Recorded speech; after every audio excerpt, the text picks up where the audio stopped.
Hey Farhan, I wanted to jump on here this morning because I absolutely love your observations, and your observations actually get to the point of the exercises really in TED Talks. So first you notice that you end up speaking faster or slower than the speaker, and that different speakers have different speaking rates. I'm looking at your notes over here as I record your message. Absolutely. And just because someone is on a TED stage does not mean that they are a perfect speaker.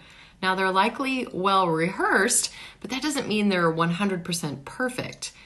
Like Celeste, you're right. She speaks super fast. In my opinion, she speaks too fast, and she could really benefit from using a little bit more pacing and slowing down on some of her key words.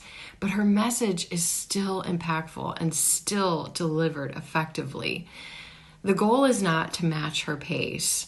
The goal is not to match the pace necessarily of any of those speakers. It's really to pay attention to the rhythm that they're using and the emotion that they use to convey an impactful message.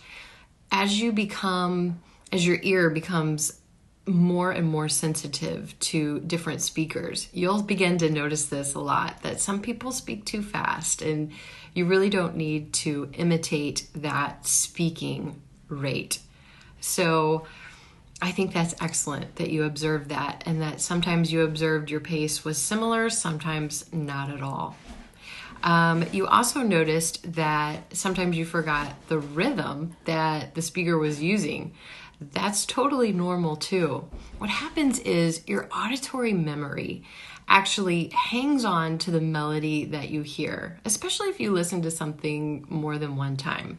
It's kind of like if you listen to a song and the rhythm gets stuck in your head, you don't even consciously remember it. It's in your subconscious in there somewhere for you to access when you practice. And I love what you said, that you just started freestyling your own speech.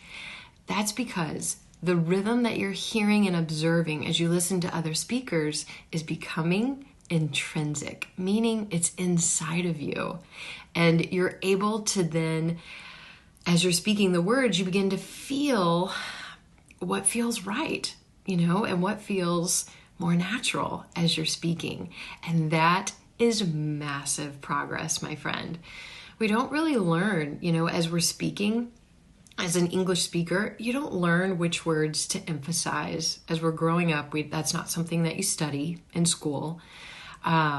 Maybe if you take an advanced dictation class or a professional reading aloud class or something focused like that, you might study that. But otherwise, it's all based on imitating what you hear. You hear other people use certain rhythms, and you then match that in your own speech. And that is exactly what you're doing, as demonstrated perfectly by your reading, the sample that you did. Super strong. So keep on with this type of practice. Your ears are hearing more than you think. Your auditory memory is retaining much more than you think. Trust me. And this is exactly the path you want to follow to get where you want to go. You're doing a great job. Hey guys, keep it up. You are just rocking this. What a great way to start my week.